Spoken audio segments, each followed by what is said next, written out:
durante 1968 los Juegos Olímpicos de which took place in Mexico 1968 en la Ciudad City. de One of the México. most Uno de los moving momentos más moments in all of conmovedores de la Olympic historia history olímpica happened at the ocurrió close al of final de the la carrera de maratón.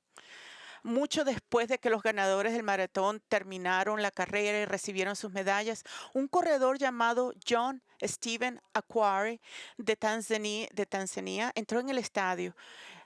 Era el último corredor del gran grupo de maratonistas. Y en cuanto los pocos cientos de personas que aún quedaban en el estadio empezaron a darse cuenta de que terminaba mucho después que los demás maratonistas, y entonces comenzaron a aplaudir.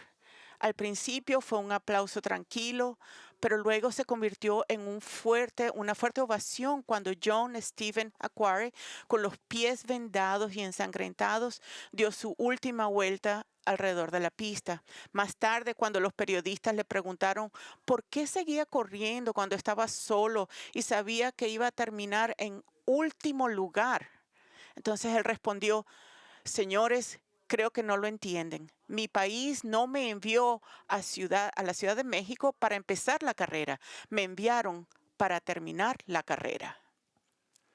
Esta mañana, así como continuamos nuestro estudio de Efesios 6 sobre la guerra espiritual y la armadura de Dios, este estudio está relacionado con la misma actitud que este corredor demostró, a esta perseverancia, porque lo que queremos aprender es cómo seguir adelante en la vida cristiana, incluso cuando estamos cansados de la batalla y sentimos que nos rendimos, que nos vamos a rendir. Entonces, verás, una de las principales estrategias que Satanás emplea a menudo contra los creyentes, y lo hace con mucho éxito, voy a añadir, es el desánimo y la duda, especialmente en lo que se refiere a nuestra salvación, a nuestra salvación. Y Él hace esta de varias maneras, a veces usando nuestros propios fracasos y pecados, mientras nos tienta a dudar de que somos salvos, con pensamientos que dicen: ¿cómo puedes decir que con seguridad que estás convertido en una criatura en Cristo cuando sigues pecando como un pagano? ¿O por qué ves tan poco crecimiento en tu vida? ¿O por qué sigues siendo derrotado por los mismos pecados una y otra vez? ¿Qué dice esto sobre esa salvación que tú profesas tener? Entonces, hay veces el maligno nos desanima y nos desanima en nuestro caminar con Jesús, de manera que nos sentimos tentados a rendirnos y dejar de intentar vivir la vida cristiana, porque simplemente estamos agotados espiritualmente, cansados de ser perseguidos por nuestra fe, cansados de tener que defender siempre la verdad, cansados de los conflictos y discusiones con todos los incrédulos y con los creyentes también, y simplemente estamos agotados emocionalmente por las continuas luchas solo para mantener una buena actitud. Entonces, ¿cómo nos defendemos de estos ataques duales de la duda y el desánimo? Bueno, la respuesta se encuentra en la quinta pieza de la armadura de Dios, de la que nos habla a Pablo, y se llama el yelmo de la salvación. O sea, ya nos dijo que nos pongamos el cinturón de la verdad para protegernos de las mentiras de Satanás, la coraza de la justicia para proteger nuestros corazones de los malos afectos, y los zapatos de la paz para protegernos de ser inestables, y el escudo de la fe para protegernos del ataque de los dardos ardientes de la tentación. Entonces, Pablo nos dice ahora en Efesios 6:17 que protejamos nuestras mentes de las dudas, nuestro pensamiento, de las dudas y desalientos satánicos sobre nuestra salvación. ¿Cómo? Tomando y poniendo sobre nuestras cabezas el yelmo de la salvación, un casco. Y así leemos en Efesios 6:17. Y tomad el yelmo de la salvación. Ahora, una vez más, para entender el significado y el mensaje detrás de las palabras de Pablo, voy a hacer algo que he hecho a lo largo de esta serie. Voy a hacer unas preguntas y quiero que respondan. Y la primera pregunta siendo: ¿cómo protegía el casco del soldado romano de su enemigo? Entonces, ahora bien, ningún soldado romano se le ocurriría ir a una batalla sin su casco. Eso era una insanidad, sería increíble. Era una necesidad para la guerra, porque necesitaba proteger su cabeza de las espadas que usaban comúnmente en el combate. Verán, un soldado enemigo podía usar una de dos armas: una pequeña espada tipo de daga o una gran espada ancha, bien ancha. Ahora, su coraza protegía de la espada tipo de daga, la pequeña, pero necesitaba un casco fuerte para protegerse de la espada ancha, que era una espada de doble filo y de 3 a 4 pies, con un mango, ah, con un mango lo suficientemente largo como para agarrarlo con ambas manos. Entonces, estas grandes espadas solían ser llevadas por los soldados de caballería, que las agarraban con ambas manos, las levantaban por encima de su cabeza bien alto y lo hacían caer con golpes contundentes sobre las cabezas de sus adversarios con la intención de abrirles el cráneo. Por supuesto, esa era la intención. Y por eso el casco era tan esencial. Era absolutamente esencial. Entonces, por eso, para protegerse de los fuertes golpes de la espada del enemigo, el casco del soldado romano estaba hecho de un metal resistente, como bronce o hierro, y constaba de una banda para proteger la frente, así como las placas para las mejillas de la cara, e incluso se extendía por la espalda para proteger el cuello. Ahora bien, esto hacía que el casco fuera bastante pesado, por lo que en su interior había un forro de esponja para que el peso fuese soportable. Estos cascos eran tan resistentes que lo único que podía atravesarlos era un martillo o una hacha. Así que realmente no es difícil ver que el único propósito del casco de un soldado romano era proteger su cabeza de ser aplastada por una espada ancha. Ahora, la Biblia nos dice que Satanás tiene una gran espada de doble filo con la que trata de aplastarnos. ¿Y cuál es su espada? Bueno, sabemos que tiene algo que ver con un ataque a nuestra salvación. ¿Por qué? Porque Pablo dice que la protección de Dios proporciona, se llama el casco o el yelmo de la salvación. Entonces, ¿cuál es exactamente la espada ancha que Satanás usa contra nosotros?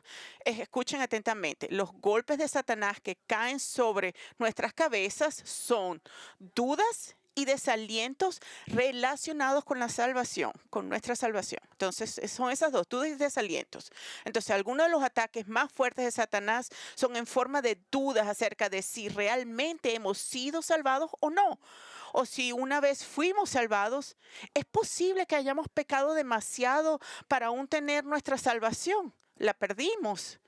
Y además de las dudas sobre nuestra salvación, Satanás también nos ataca tentándonos a perder la esperanza de que Cristo realmente vendrá de nuevo para traernos nuestra salvación última y final, es decir, estar en el cielo con Él para siempre.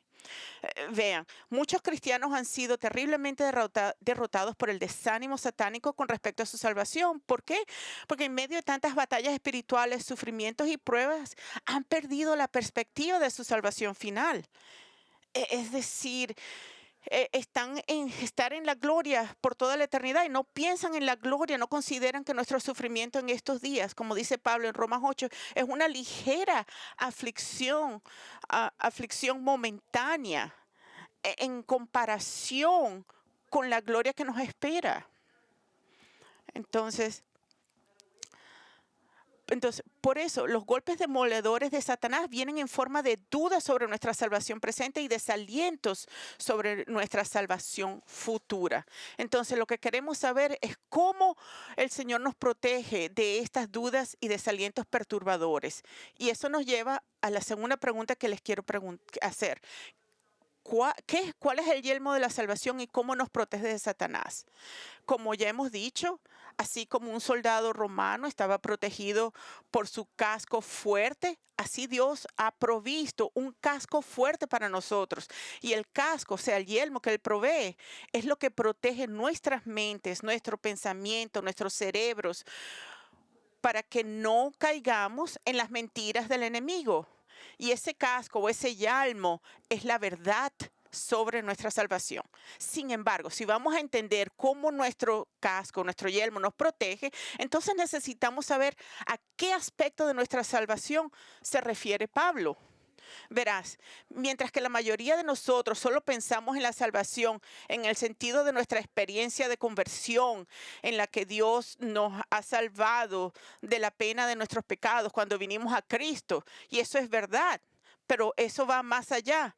Entonces, en realidad hay tres aspectos o tres fases, tres etapas de nuestra salvación de la que la Biblia habla, que se puede ilustrar con una historia que una vez leí. Hace muchos años en Inglaterra había un erudito cristiano piadoso que mientras caminaba por una calle un día se encontró con un grupo de trabajadores del Ejército de Salvación o Salvation Army, como conocemos, que estaban llevando a cabo una reunión al aire libre. Cuando este erudito cristiano se detuvo a escuchar la reunión, una de las jóvenes obreras le preguntó si era salvo. El hombre la miró y le dijo, ¿quiere usted decir, he sido salvado? ¿Estoy siendo salvado o seré salvado? Ahora, aunque este erudito pudo haber confundido a la joven que solo quería saber si conocía al Señor, era una pregunta válida para considerar, porque la verdadera salvación involucra estos tres tiempos, estas tres etapas. Como ya mencioné, en realidad hay tres etapas relacionadas con el tiempo de nuestra salvación. En algún momento en el pasado usted fue salvo de la pena del pecado. ¿Está bien? Fue salvo de la pena del pecado y pasó de la muerte a la vida. Esa fue su conversión inicial y esa es la primera etapa de la salvación. Pero hoy, ahora mismo, en el presente, tú estás siendo salvo del poder del pecado que te domina. Esa es la segunda etapa de tu salvación. No estamos hablando de perfección, pero estamos hablando de que en este momento tú estás siendo, el Señor nos está poniendo, nos puso en un lugar donde estamos siendo salvados del poder del pecado que nos domine. Y en el futuro serás salvado de la presencia misma del pecado. Y esa es la tercera y última etapa de tu salvación. Entonces, cuando estás en el cielo, no hay pecado en el cielo. Entonces, estas son las diferentes fases de nuestra salvación. Y la verdadera doctrina bíblica de la salvación abarca las tres fases. Entonces, por lo tanto, la verdadera cuestión a la que nos enfrentamos al tratar de entender lo que Pablo quiere decir con el casco de la salvación es determinar qué fase de la salvación tenía el apóstol en mente, pasado, presente o futuro.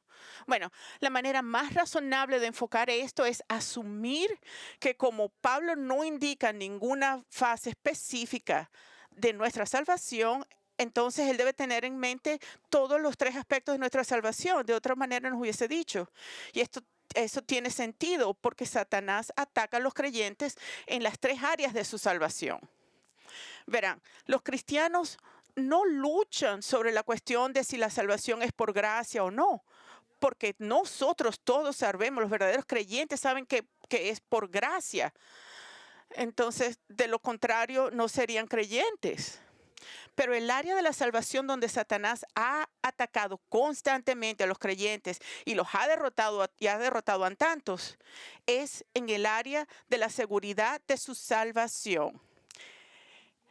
Él ha literalmente atormentado a innumerables cristianos a través de los tiempos, tentándolos a dudar si han sido salvados o no.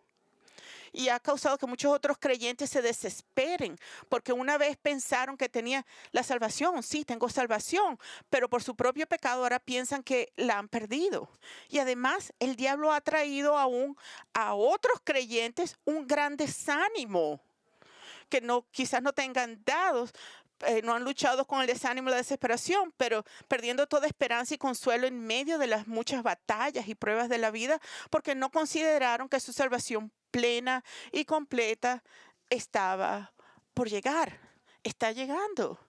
Es una realidad. Y es por eso que este es un tema tan importante y comenzando hoy, durante las 3 próximas semanas, quiero que nos enfoquemos en el casco, o sea, el yelmo de la salvación, considerando con un entendimiento bíblico de estas 3 etapas de la salvación y cómo nos protege de los ataques de Satanás. Y comenzamos esta mañana examinando el aspecto pasado de la salvación y el casco, yelmo de protección de Dios. Como ya he dicho, una de las cosas más devastadoras con las que hay que lidiar como cristianos son las dudas sobre tu salvación. Y lo sé personalmente porque durante los primeros años después de mi conversión, me faltaba la seguridad de que era un verdadero cristiano. Y nunca me voy a olvidar la primera vez que que estas dudas entraron en mi mente, y fue hace muchos años, y el miedo y la desesperación que vinieron sobre mí, y me imaginaba a mí mismo en el infierno. Y mirando atrás, recordando, ahora me doy cuenta de que todos estos pensamientos eran de Satanás y debería haberme puesto el casco de la salvación para protegerme de mi mente de este asalto, pero no lo hice. Y en vez de eso traté de razonar mi camino a través de esta batalla. Pero mientras más trataba de pensar en los asuntos, más me enredaba y estaba más atrapado en la trampa del diablo. Entonces, recuerdo haber tenido pensamientos como estos. Tal vez cuando pensé que era inicialmente salvo, no sabía lo suficiente sobre Cristo y la Biblia para ser salvo realmente. Otras veces yo tenía el pensamiento que como no puedo precisar el momento exacto de mi salvación, entonces tal vez no soy realmente salvo, no estoy. Y otras veces tenía pensamientos como estos. Me he arrepentido de mi pecado, ya que el arrepentimiento es necesario para la salvación. Y si no me he arrepentido, entonces tal vez no soy salvo. Entonces, he confiado realmente en Cristo que me salvó, porque si confiara en Él, entonces no tendría todas estas dudas. Entonces, ven lo siniestro, malvado y envolvente que pueden ser estas dudas. Satanás incluso usará y torcerá la verdad bíblica para traer confusión e incertidumbre a un creyente sobre su salvación. Y si usted no protege su mente con el casco de la salvación, entonces Satanás tendrá éxito en llevarle por un camino de introspección egocéntrica y morbosa, y él hará que te vuelvas hacia adentro en lugar de hacia afuera para ministrar a los demás. Él te robará el gozo y la paz, porque nadie que dude de su salvación puede regocijarse en tener un alma tranquila. La falta de seguridad lleva a la preocupación, al miedo y a la inseguridad espiritual. Y así, en lugar de servir a los demás como la Biblia nos manda a hacer, las dudas sobre la salvación te dejan absorbido en sí mismo y espiritualmente ineficaz, demasiado distraído por tus preocupaciones e inseguridades espirituales para pensar en los demás y volcar tu vida en ministerios. Ahora, algunos de ustedes saben exactamente lo que estoy hablando porque les falta la seguridad de su salvación. Esto quizás sea un área en la que está luchando por mucho tiempo. Tal vez el método de Satanás para atacarte es diferente al mío. Quizás él está sugiriendo, tú solamente eres un niño pequeño cuando profesaste la fe en Cristo. No entendiste realmente lo que estabas haciendo. Así que tú ni siquiera te acuerdas, así que no debes ser salvo. Entonces, ¿qué sabías tú comparado con lo que sabes ahora? O tal vez un método de atacarte es tentarte a dudar de tu salvación, porque al mirar tu vida, todo lo que tú ves es tu pecado. Y tampoco crecimiento y madurez espiritual que te deja preguntándote si alguna vez realmente fui salvo. Escucha, independientemente de los pensamientos específicos que te hacen dudar de tu salvación, necesitas entender que estos pensamientos no son de Dios y tampoco son de ti, son de Satanás.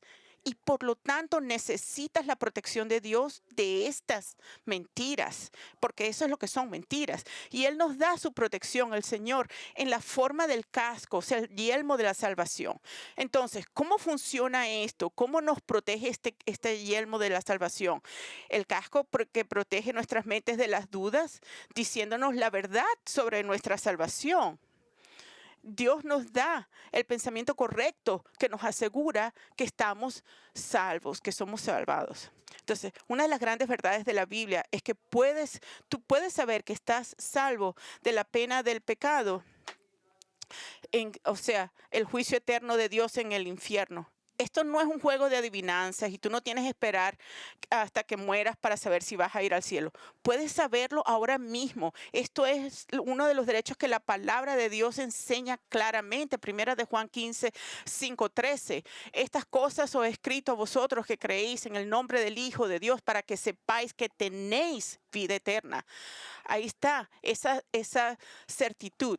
La Biblia es muy clara, tú debes saberlo sin ninguna duda. Y la Biblia es muy clara en cuanto a que usted puede saber que ha sido salvo. No tienes que pasar por la vida preguntándote si ese es el caso.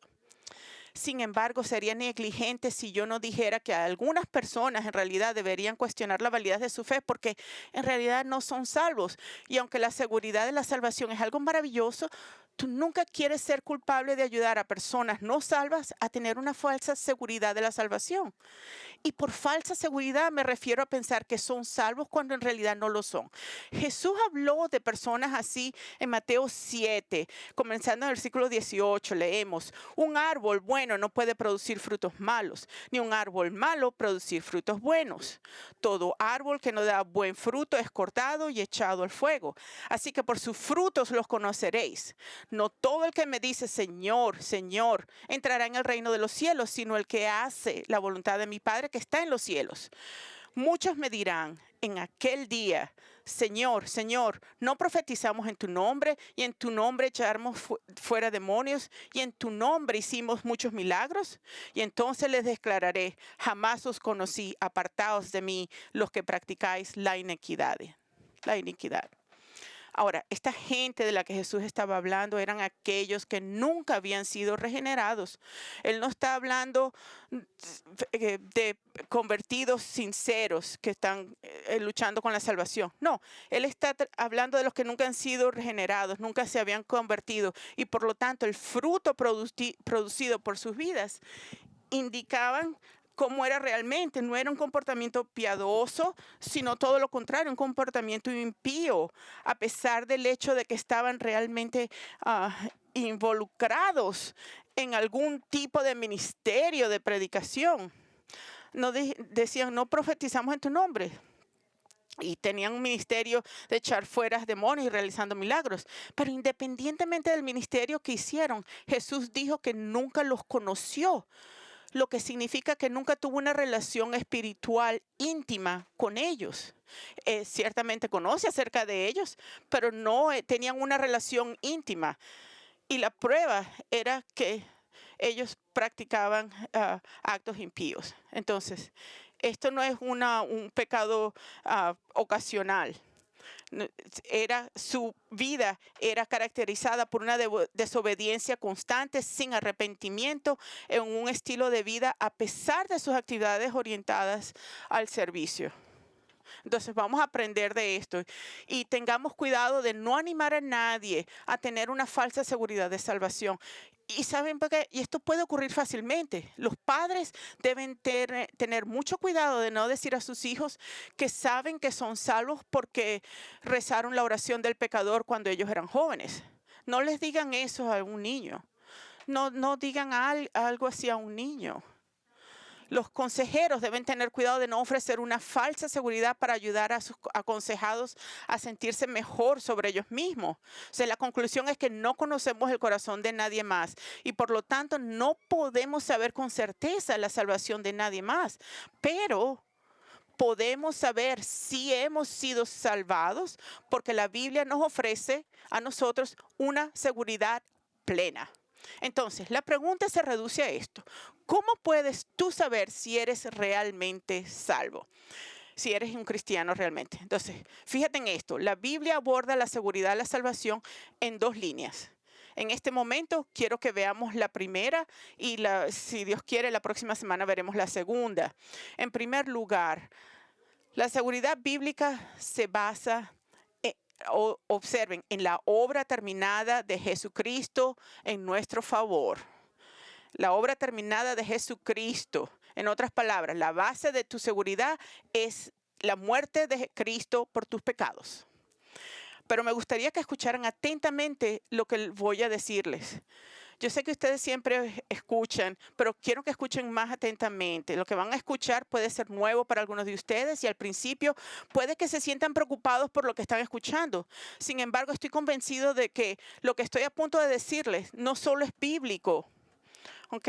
Sino que es la clave para tener una verdadera seguridad bíblica de la salvación. Entonces vamos a hacer como los Bereans y buscar en la Biblia y ver si es así.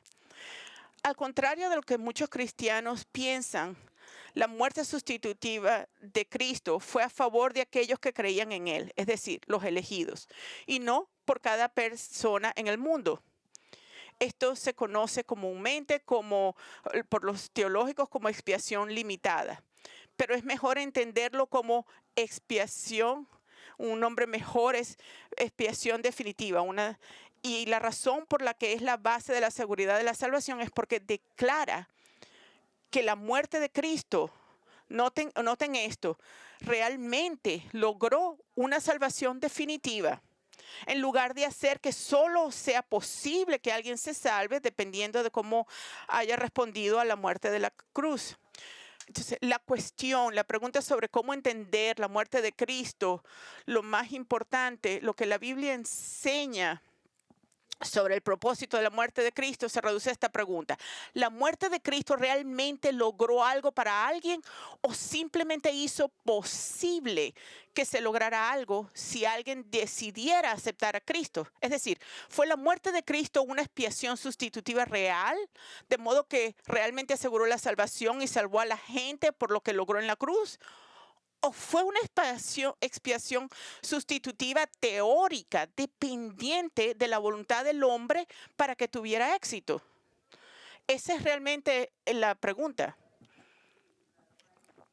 Ahora, permítame explicar lo que quiero decir acerca de Cristo, de que Cristo aseguró la salvación o solo hizo posible la salvación, pidiéndoles que consideren el significado de ciertos términos y conceptos que la Biblia usa en conexión con la muerte de Cristo. Entonces, estos términos y conceptos explican lo que realmente se logró con la muerte de Cristo. ¿O tenemos que redefinir estos términos y conceptos y concluir que la muerte de Cristo no logró lo que la Escritura dice que hizo? Entonces, vamos a tomar, por ejemplo, la palabra redención. Y acabamos de cantar una canción. Sí.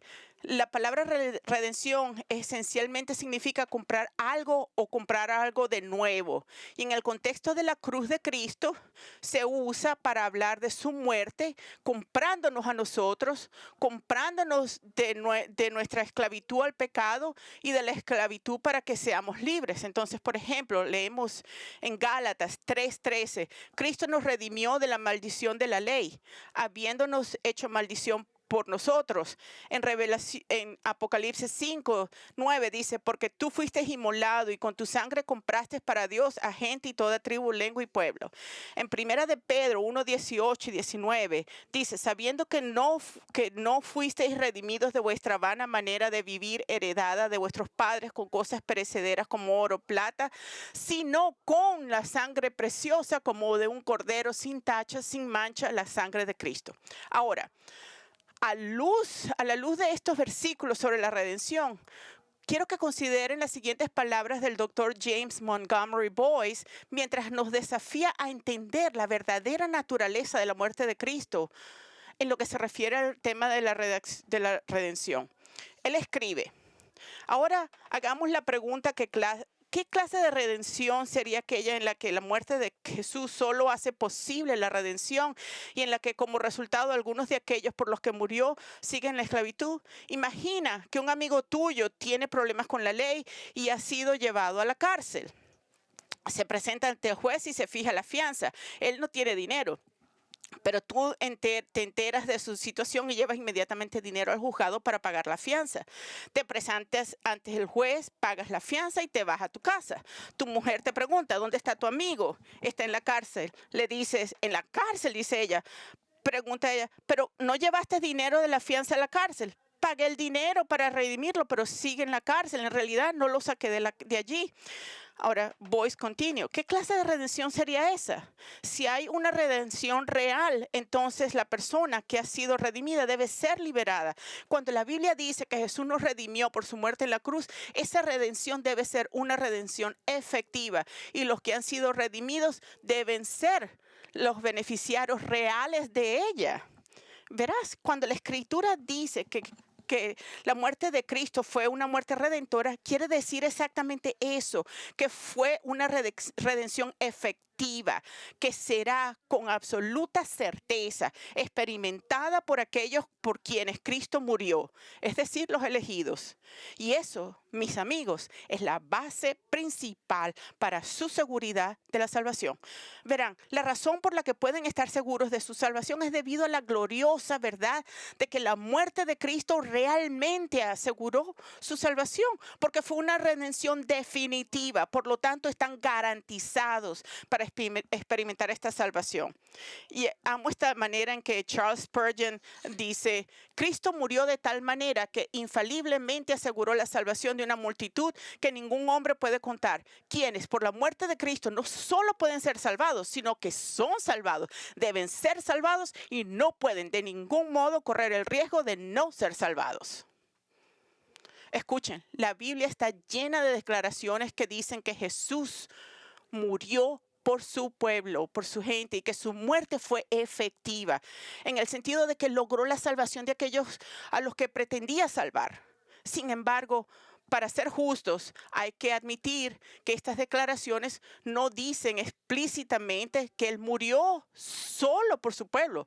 Pero francamente, no tiene que decir esto explícitamente, porque es la implicación obvia de todas estas declaraciones. Verán, Dios nombra específicamente a su pueblo como los receptores de su gracia en la salvación, para transmitir que tienen un amor y una relación especial que se aplica a ellos y que no se aplica a los demás. Por ejemplo, leemos en Juan 10, versículos del 11 al 15, dice: yo soy el buen pastor da su vida por las ovejas, pero el que es un asalariado y no un pastor, que no es el dueño de las ovejas, ve venir al lobo y abandona las ovejas y huye. El lobo las arrebata y las dispersa. Él huye porque solo trabaja por el pago y no le importan las ovejas. Yo soy el buen pastor y conozco mis ovejas y las mías me conocen. De igual manera que el Padre me conoce y yo conozco al Padre y doy mi vida por las ovejas. Observen que en estos versículos de Jesús dice específicamente que son sus ovejas por las que da su vida. Ahora, alguien puede objetar el uso de estos versículos para defender la expiación definitiva, porque Jesús no dijo que Él pone su vida solo por sus ovejas. Pero escuchen, Él no tiene que decir eso, porque este es el punto obvio de estos versos.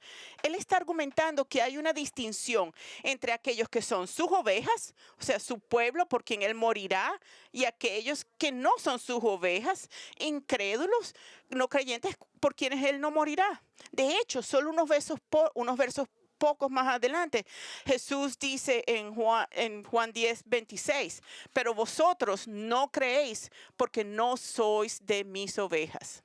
Ahora, estos son incrédulos que seguirán siendo incrédulos. Y la razón por la que Jesús dijo que no creerán es porque no son sus ovejas. Ustedes ven, sus ovejas, todas, noten esto, todas vienen a creer en Él. Y son salvados para siempre. Esto es lo que Él nos dice en los versos inmediatamente siguientes, versos 27 y 28. Miren vean estos versos en contexto y entonces va a tener sentido. Mis ovejas, al opuesto de las que no son. Mis ovejas oyen mi voz y yo los conozco y me siguen. Y yo les doy vida eterna y jamás perecerán y nadie las arrebatará de mi mano. Nadie. Otro pasaje en el Nuevo Testamento que hace el mismo punto acerca de la muerte de Cristo, siendo solo por su pueblo, es Hechos 20 del 28 al 29. Y no fue hace mucho tiempo que nosotros estudiamos. Este fue el adiós de Pablo en Hechos. Tened cuidado de vosotros y de todo el rebaño, en medio de la cual el Espíritu Santo os ha hecho obispos, para pastorear la iglesia de Dios, la cual Él compró con su propia sangre. Sé que después de mi partida vendrán lobos feroces entre vosotros que no perdonarán el rebaño. Entonces Pablo dijo que Cristo compró la iglesia y se refiere solo a la iglesia, no a los lobos que atacan la iglesia, es decir, los falsos maestros. Ahora, en caso de que alguien pueda estar pensando que Juan 3:16 prueba, el verso más famoso de la Biblia, prueba que Cristo murió por todos en el mundo, porque leemos allí, porque de tal manera amó Dios al mundo que dio a su Hijo unigénito para que todo aquel que cree en Él no se pierda, mas tenga vida eterna. Si ese es el verso en que estás pensando enseñar esta revelación universal, quiero decirle que esta palabra mundo en el Nuevo Testamento no siempre significa cada individuo en el mundo. A veces simplemente significa el mundo de todas las personas. La palabra todo no siempre significa todo, cada individuo. Contexto tiene mucho que ver con esto. Entonces, podemos leer en los evangelios, todos los judíos vinieron a oír a Juan el Bautista, pero eso no fue así. Yo he estado donde Juan bautizó. No hay lugar para miles de personas para ir allí. Entonces, también porque la palabra a veces significa un mundo de todas las personas, y así es como es usada en Juan 3:16. Porque de tal manera amó Dios al mundo, de los judíos, los gentiles, los esclavos, los libres, los hombres y las mujeres, de los ricos y pobres, que Él dio a su único Hijo para que quiera a Él tenga vida eterna. Y los que creerán en Él son aquellos por los que Cristo murió, es decir, los elegidos. Ahora, un último pasaje que me gustaría que vieran está en Juan 17, porque es aquí donde Jesús señala que la expiación, la de Él, está limitada a su pueblo. Ahora, como recordarán, en Juan 17, un pasaje maravilloso en el Evangelio de Juan, Él está orando al Padre como sumo sacerdote que representa a su pueblo. Entonces, él ora por la protección como sacerdote, sumo sacerdote, ora por la protección de sus seguidores contra Satanás, por su santificación y para que finalmente estén en el cielo con él, donde dice, donde yo voy a estar, Padre, yo quiero que ellos estén conmigo. Pero yo quiero que noten una declaración que hace el Padre sobre sus seguidores.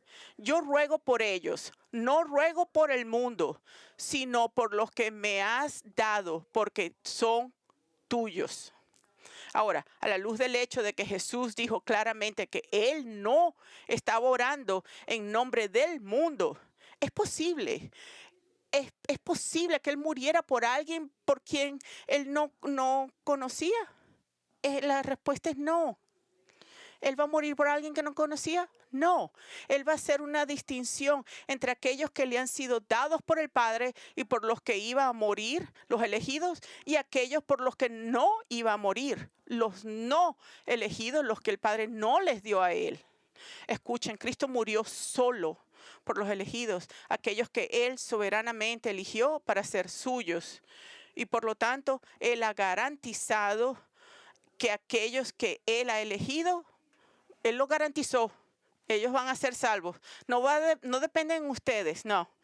Efesios capítulo 1, versículo 3-5 dice: bendito sea el Dios y Padre de nuestro Señor Jesucristo, que nos ha bendecido con toda bendición espiritual en los lugares celestiales en Cristo, porque Dios nos escogió en Cristo antes de la fundación del mundo para que fuéramos santos y sin mancha delante de Él. Aquí está la garantía. En amor nos predestinó. Este es su destino. Nos predestinó para adopción como hijos para sí, mediante Jesucristo, conforme a la buena intención de su voluntad. Si has sido elegido para la salvación, entonces Dios ha predestinado que seas adoptado en la familia de Dios y hecho su hijo por la fe en Jesucristo. En otras palabras, tu salvación está garantizada, es absolutamente segura porque la muerte de Cristo la aseguró y Dios la garantizó. No es cuánta fe tienes, no es basado en cuándo viniste a Cristo, no está basado en saber el día de tu conversión, sino en lo que Jesús hizo. Entonces, aquellos por los que Cristo murió siempre vienen a confiar en Él para la salvación. ¿Por qué? Porque Dios les da la fe para creer en Cristo. Él lo da como un regalo. Nosotros no tenemos suficiente fe, es imposible tener suficiente fe, porque antes de nuestra salvación estábamos muertos en nuestros pecados. Efesios 2, 8 y 10 dice, porque por gracia ustedes han sido salvados por medio de la fe, y esto no procede de ustedes, sino que es don de Dios, no por obras para que nadie se gloríe, porque somos hechura suya, creados en Cristo Jesús para hacer buenas obras, las cuales Dios preparó de antemano para que anduviéramos en ellas. Entonces Pablo enseña que no es solamente la salvación, que es el regalo de Dios para nosotros, pero también la fe, la manera que esto está escrito, dice que también la fe que nos permite confiar en Cristo para la salvación, y es su regalo, un regalo de Él también. De otra manera, nadie podría ser salvo, porque antes de la salvación todos estábamos muertos en nuestros pecados y delitos, y las personas espiritualmente muertas no tienen la capacidad de tener fe en Cristo y de arrepentirse. Nosotros estamos muertos. Pero aquellos que luchan con la seguridad de su salvación a menudo tropiezan con este mismo asunto de la fe, porque no están seguros si tienen suficiente fe para ser salvos o si su fe es genuina y no simplemente un acuerdo mental con los hechos del Evangelio, o si se han arrepentido lo suficiente. Escuchen, aquí está la respuesta a tus luchas relacionadas con tu fe. La manera de saber si tienes una verdadera fe salvadora, de saber si tu fe es real, es por una vida transformada que demuestra tu fe. Es una evidencia, la prueba. Una vida, como dice Pablo en Efesios 2:10, de buenas obras que dan evidencia que te has convertido. Y para buenas obras es obediencia. Aquellos que son salvos han sido regenerados, lo que significa que Dios te ha dado una nueva naturaleza. Él te ha dado una nueva naturaleza, significa que te da constantes verificaciones. Y entonces de aquí, tú no es perfección hasta la gloria, pero va a haber constantes verificaciones de que tienes una nueva naturaleza por la forma en que vives, tanto tu comportamiento externo como tus deseos internos, tus ambiciones, tus metas, tus actitudes. Y es por eso que la Biblia nos insta a probarnos en 2 Corintios 13:5 a nosotros mismos para determinar si estamos realmente en la fe. Y la próxima semana veremos, si Dios quiere, algunas de esas pruebas mientras aprendemos a ponernos este casco, el yelmo de la salvación, para protegernos de las tentaciones de Satanás de dudar de nuestra salvación. Pero mientras tanto, algo que debería ayudarte mucho en tu lucha por tener seguridad de tu salvación es enfocarte en la muerte expiatoria de Cristo. Es una redención definitiva para ti, no una redención posible o potencial, no. En vez de preguntarte si eres salvo, empieza a agradecerle por haberte salvado y descansa en la muerte de Cristo que pagó por tus pecados, porque fue una expiación definitiva que logró tu salvación. Escucha, de acuerdo con las Escrituras, tu salvación es un hecho. Está listo, está hecho, no depende de ti, ni siquiera un poquitico, depende totalmente de Dios. Él es el que soberanamente escoge a los que serían salvos. Él es que en Cristo paga la pena por los que serán salvos. Él es el que regenera a los que serán salvos, y Él es el que concede el arrepentimiento y la fe en Cristo a los que serán salvos. No hay ninguna razón válida para que un verdadero creyente sucumba a las dudas de Satanás sobre su salvación. Nunca. Dios ha provisto sus verdades sobre la salvación para proteger tu mente, nuestra mente, de la espada de Satanás. Entonces, ponte el yelmo de la salvación.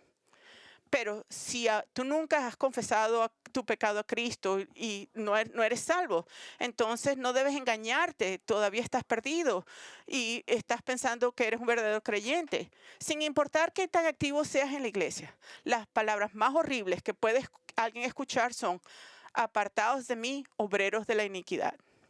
Esas son las palabras más horribles que pueden oír de Jesús. Pero no es demasiado tarde, escucha, no es demasiado tarde. Tienes tiempo, estás aquí. Entonces, conviértete, arrepiéntete y dale tu vida y pon tu confianza en Cristo antes que sea muy tarde. Tú simplemente puedes ser un cristiano arrepintiéndote de tus pecados, dándole la vuelta a tu vida y caminar hacia Cristo, confiando en Cristo con la actitud: ya no quiero ser el dueño de mi propia vida, quiero que Cristo sea mi Señor y mi Dios. Le voy a dar mi vida y voy a confiar en su muerte en la cruz.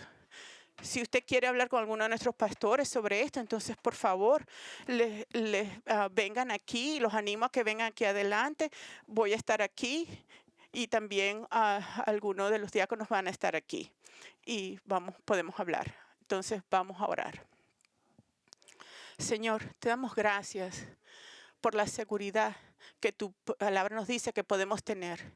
Gracias que no tenemos que ir a través de la vida preguntándonos todos los días o dudando si tú realmente, si somos salvados, somos salvos. Y que si tú lograste eso, no. Tú nos escogiste y vinimos en fe en ti. Sabemos por qué tú nos escogiste. No es arrogancia de nuestra parte, pero estamos tratando de ser fiel. No lo merecemos, esa salvación no la merecemos, ni merecemos ser escogidos. Pero sabemos que es así, Señor, que tu misericordia es. Y no es acerca de ser justo o injusto con alguien, porque entonces ninguno mereceríamos nada, nadie merece nada en realidad. Aquellos que están, Señor, luchando con esta aseguranza de tener salvación, te pedimos por ellos que sean libres de esa duda, Señor, que los libertes de esas dudas. Te pedimos que nos ayudes también a venir aquí para oír y aprender y examinar nuestras mentes y donde podemos ver cómo demostrar nuestra fe. Ya, pedimos esto en nombre de Jesús. Amén. Gracias por venir.